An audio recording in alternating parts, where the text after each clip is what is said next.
tê lâu chó thiết cứ mì nhớ rong thì là trò Ồ, cấp tôi là cứ mi. Nhớ rong thế mà. Rồi à, rong được không? ở trò tí Muốn gì khá thứ ô xì là nè. tôi là chế tôi sẽ có xưa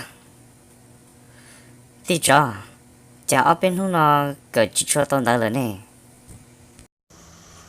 Ôi, ô chả hai tao trông chạy ô luôn à.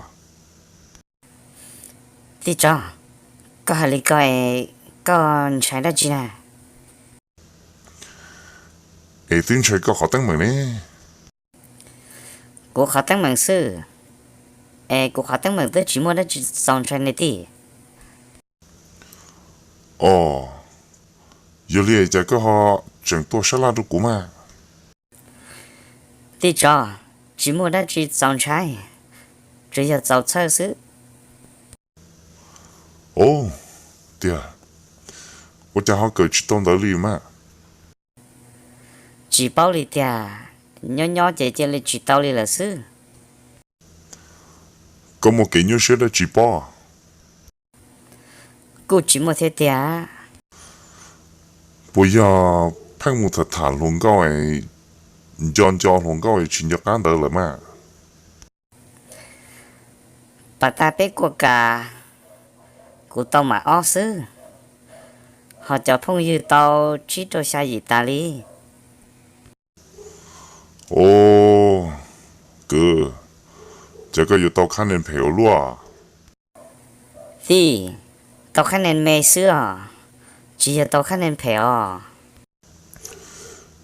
Biết có rưu rong thiên đồ cú sao. Thế biết đồ có cũng khá xe mà. Sẽ ô lý chả có chế lý yếu là cái chỉ tông đỡ lý là mà.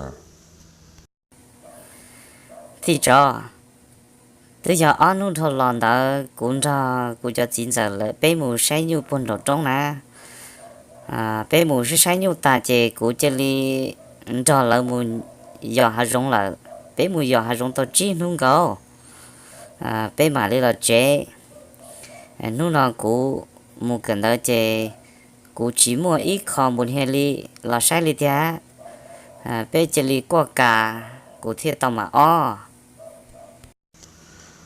Có khá có thể chỉ tông đỡ nế bây giờ. giờ cơ mà tí Chả họ chỉ cái buồn hiền mà. của họ chỉ kén cái nè theo sư phụ khăng khăng từ cái chỉ tao là Cú chỉ hay có cái thằng này cô cả nè. Cú thì chả có họ chỉ mù nga có chả phong như chọn đỡ lọ cái cho buồn hiền. Thảo lỡ cả lúc xí hả có mù giờ hà rong có chỉ tô cần đỡ nữa xí nè. từ giờ cô sử dụng gì rồi là Cứ mi ó yêu chuyện ya tú cần đỡ nữa mà thì có hay thì yêu mù đã chỉ là yêu chủ nhà căn trong là mù cần đỡ nè chỉ cho hay thì yêu mù là yêu chỉ làm mừng nè giờ có mù lợi cái chỉ làm mừng đi nó chế yêu mù lợi yêu chỉ làm mừng đi nó chế yêu yên qua cả chỉ lại thì nhân giống là chỉ sau này rồi nào muốn gì là muốn nói chỉ là yêu chủ nhỏ căn giống tất cả là cần đó nè ô lên mà tí mà nhân cho lý do chuyên đàn gì